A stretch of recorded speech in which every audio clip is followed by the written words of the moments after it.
Assalamualaikum warahmatullahi wabarakatuh. Kami dari SMK Negeri 2 Sampit, nama saya Liviana Yunita dan rekan saya Gunanto. Kami akan mempresentasikan hasil penelitian kami yang berjudul Efektivitas Penerapan Aplikasi BDN untuk Meningkatkan Pemahaman Pelajar pada Bahasa Dayak Ngaju. Kita masuk ke bab 1, yaitu pendahuluan. Seiring berkembangnya zaman, hendaklah kita menggunakan bahasa Dayak sebagai alat komunikasi dan selalu bangga dengan bahasa yang telah kita miliki. Adapun rumusan masalah pada penelitian ini adalah apakah aplikasi ini berjalan efektif dan dapat meningkatkan pemahaman pelajar setelah menggunakan aplikasi BDN. Dan adapun tujuan penelitian pada penelitian ini adalah untuk mengetahui tingkat pemahaman para pelajar terhadap bahasa Dayak Ngaju setelah menggunakan aplikasi BDN. Bab 2. Kajian pustaka.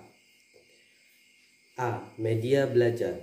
Media belajar adalah alat bantu proses belajar, di mana dalam proses belajar itu kita membutuhkan alat bantu.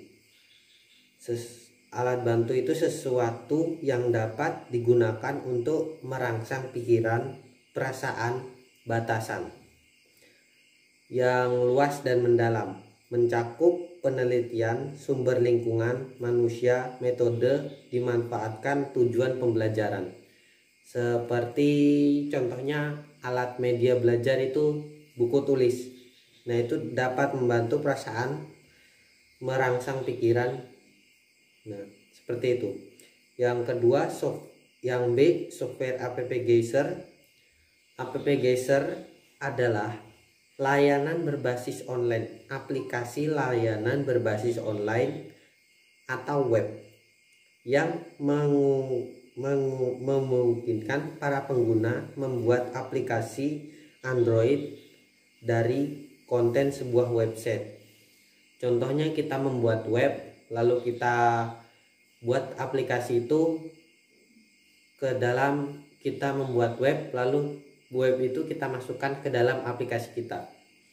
Seperti itu. Yang ketiga, aplikasi BDN. C. Aplikasi BDN. Aplikasi BDN adalah aplikasi kamus bahasa Dayak Ngaju yang bersifat web view. Web view artinya seperti tadi, yaitu kita membuat web lalu kita masukkan ke dalam aplikasi web view, atau kita dapat menggunakan internet untuk dapat mengaksesnya.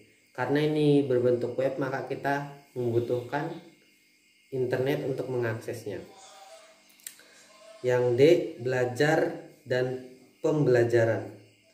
Belajar adalah proses atau usaha yang dilakukan tiap individu, artinya tiap perorangan untuk memperoleh suatu perubahan tingkah laku, baik bentuk pengetahuan, keterampilan maupun sikap dan nilai.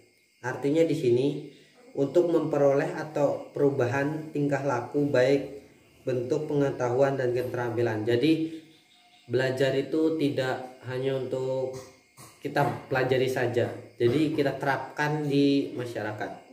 Contohnya di masyarakat,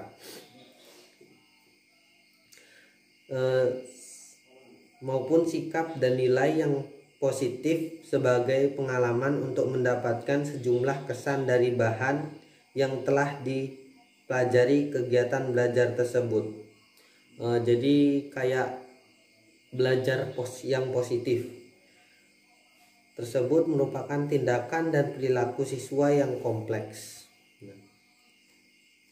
Yang E, bahasa Dayak Ngaju.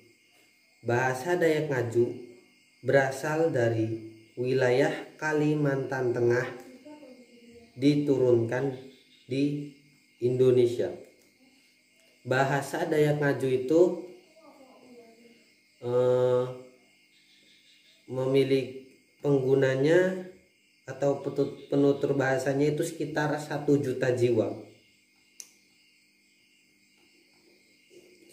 Pengertian bahasa Dayak Ngaju sendiri, bahasa Dayak Ngaju adalah bahasa Barito, dalam kurung tuh Austronesia, yang diturunkan oleh suku besar Dayak Ngaju dan suku lainnya di Provinsi Kalimantan Tengah.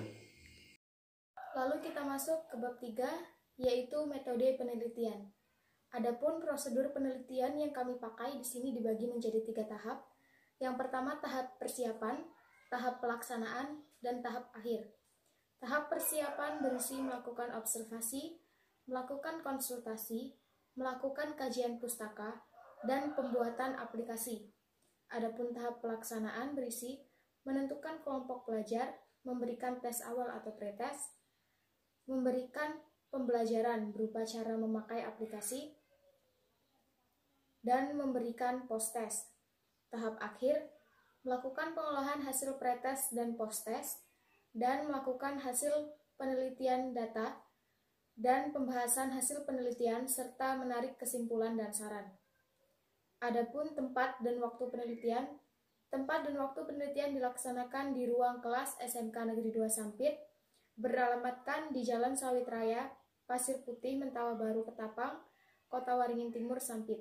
Subjek dalam penelitian ini adalah anggota OSIS SMK Negeri 2 Sampit, semester genap tahun ajaran 2019-2020.